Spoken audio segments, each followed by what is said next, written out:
You're given this body to learn lessons from the pain and struggle. In fact, every struggle or pain or setback that you have, the solution's already there.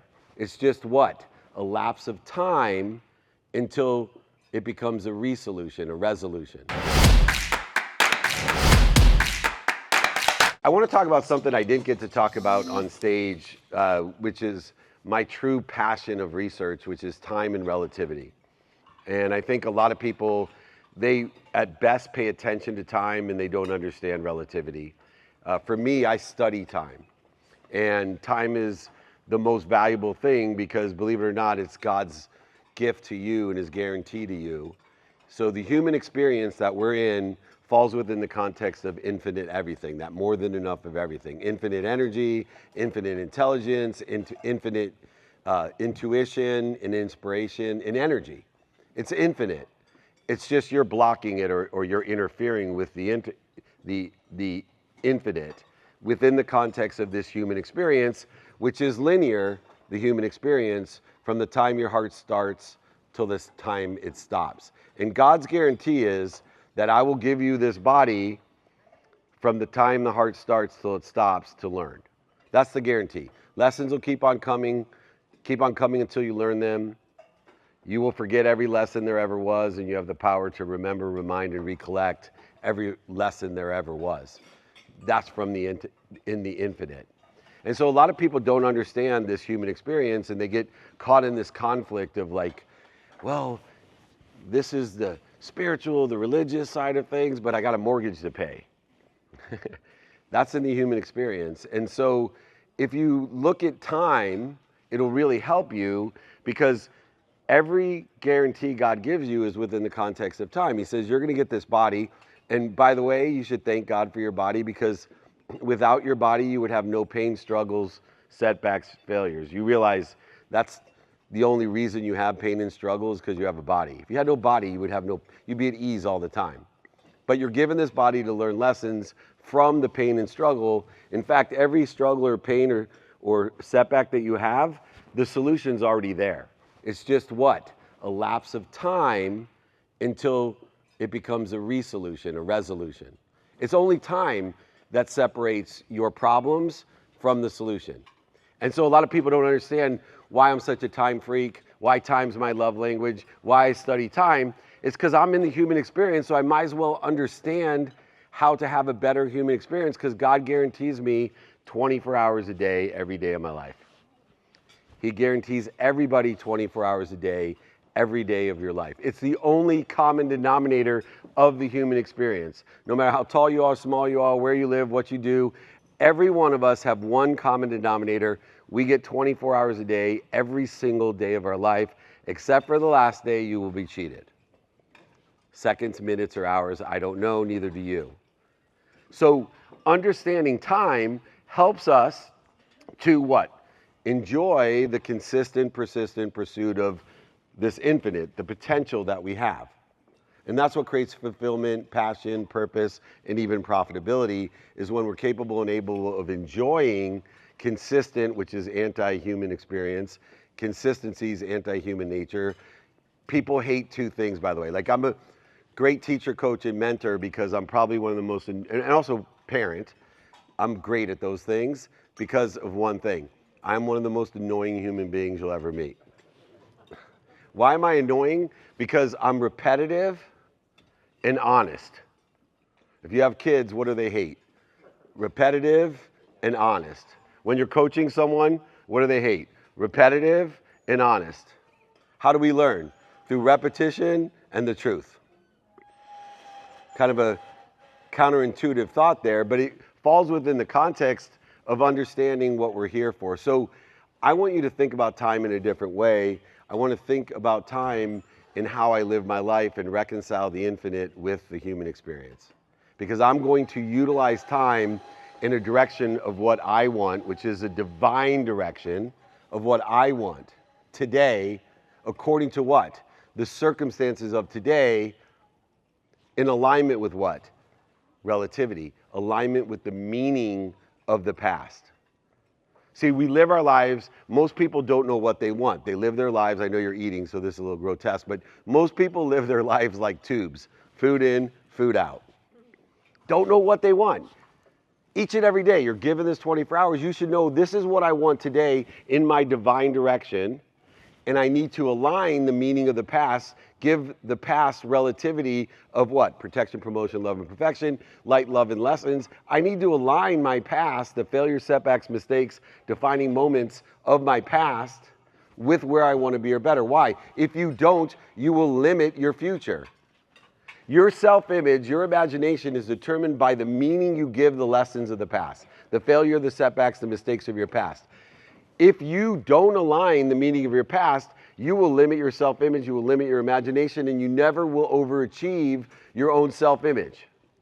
This is where most people find themselves in their own way, in how they've limited or cast a shadow in their future, because they're still caught in that bankruptcy and gave it a meaning that I'll never be able to do it again.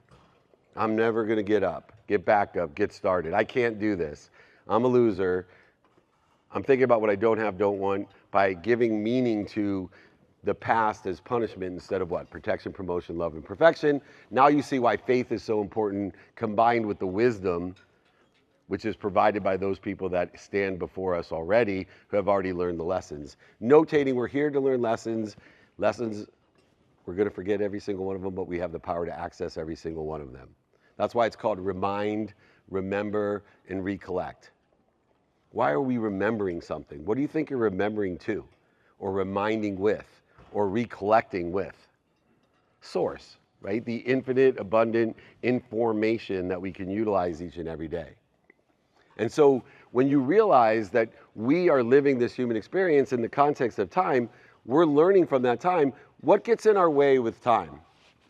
Uncertainty. It's uncertainty or circumstance that screws up our day. We make this totally well-developed plan for our day. Those of us that are OCD or type A personalities, super entrepreneurs, business people, we have these well-developed plans, and then God laughs at us every day. And he provides delays and arguments and bad weather, whatever, interest rates. You can come up with a million different circumstances that change your plans. So how do we use the fact that we know that every day is uncertain except for we get 24 hours a day, is to have non-negotiable behavior that is regardless of the circumstances. So half of my day, half of my life is non-circumstantial, no matter what, and it's equated to time. So for me, I spend a minimum of 8 hours a day sleeping. I have a sleep coach. I represented the Pro Football Hall of Fame here in Canton, Ohio. I wanted to be in the Pro Football Hall of Fame. Now all I want to do is be in the Pro Sleeping Hall of Fame. I want to be known as the best sleeper. I recover and access information better than anyone I know. Recovery, anybody in sports knows, is so essential. It's ignored most of the time. Those people that recover better perform better. Those people that have the answers, the awareness, the information, perform better. Sleep is the number one habit you should have. It's a third of your life. If you don't have a sleep coach, mentor, or study sleep, you're making a huge mistake. If you're not intentional about your sleep, how do you think you're going to get to where you want to be? How are you going to utilize the mathematical equation of luck? Which is, by the way, what I pay attention to every day for a minimum of 8 hours, my sleep, and what I give intention to, what I do, say, think, feel, and believe, equals the coincidences of tomorrow. The coinciding of the infinite with my man-made constructive time. Coinciding of what I want. But if you don't know what you want and don't align the meaning of the past, you're never going to get to where you think you want to be or better. And God has no chance to protect you, promote you, love, and perfect you. You're what's called a drifter in Napoleon Hill's eyes. And so we use non-negotiable behavior to take circumstance out of the equation, because no matter what happens tomorrow, I'm getting a minimum of 8 hours of sleep. No matter what. And I ask for help. I have a sleep coach for 18 years that helps me with when I eat, my temperature, light, all types of different circumstances become irrelevant, because 8 hours of my day, a third of my life, is non-circumstantial. Doesn't matter what the mortgage rates are. Doesn't matter anything that would upset me, because I know my priority is 8 hours of sleep. 2, a minimum of an hour on my health. A minimum of an hour in my health, 7 days a week, minimum of an hour in my health. It doesn't mean I run 26 miles every single day or I work out my hardest every day, but it's pretty simple. God tells you what health you need. Because remember, your whole life, your human experience is dictated by what? Your heart. If your heart's beating, you're alive. If it stops, you're not here. Your eyes can stop, your hair can fall out, they can cut your legs off, other things stop working after you're 50, still alive. But as long as your heart's beating, that's good. So what do we need to keep our heart beating? God says if you don't sleep, I'm going to stop your heart. Says if you don't eat, I'm going to stop your heart. You don't drink, you don't move, and you don't breathe. So I seek mentorship on movement, drinking, eating, sleeping, and breathing to make sure that my heart keeps beating and I am healthy for a long time. So I get to play this game, get to live the human experience, keep on learning more lessons, making life easy by identifying the dis-easy, the interference between me and the infinite source that protects me and promotes me. Everybody following me so far? Good, okay. So these non-negotiable behaviors, 8 hours on sleep, minimum 1 hour on my health, then it's a minimum of an hour with my family. Every day, 7 days a week. People say, oh, how do you have such an amazing marriage, these 4 kids? How do you do it all your 200 days on the road? Because I spend a minimum of an hour a day with my family no matter where I am. Location's circumstantial. It doesn't determine whether or not I'm paying attention or giving intention to my 15-year-old son. Thank goodness for technology, because when I ran Samsung before Lee Steinberg, in Korea, I used to Skype, which was a real pain in my ass, to be intentional about being a dad. 2 minutes a day is worth 2 hours on a Saturday. If you don't understand physics, quantum physics, or metaphysics of time, think about it, how powerful exponentially time is when you pay attention and give intention to a subject, topic, or expertise.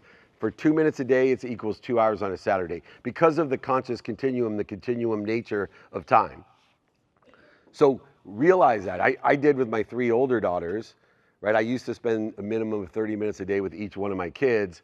Then I tried to negotiate for 5 minutes from my daughters, and they're better negotiators than I, so they gave me 2. So 2 minutes a day is worth more 2 hours a Saturday. If you don't believe me, take any kid that studies 15 minutes of Spanish a day, they're guaranteed an A. Or if you're a dummy like me, you study 15 hours before the test, don't guarantee an A. So utilize your time, whether it's for sleep, health, family, finance, faith, study of time or study of relativity. Half of your day should be non-negotiable. Take advantage of the fact that most people are living in circumstances and don't know how to prioritize what's important to them. Know what's important to you in your divine direction. Align the meaning or relativity of the past with that divine direction. Utilize your time in the human experience in order to be productive, accessible, and gracious. And your time will do 3 things: accelerate, aggregate, and compound exponentially the outcomes. That's exactly what happens with money. Money is an energy just like time. Money is an energy just like time. Money accelerates, aggregates, and compounds. And that's why I hang out with Andrew and Eddie. They have taken what I've done and accelerated my success, aggregated the money, and compounding it, which is far greater than living in that zero-sum game that I spoke with earlier.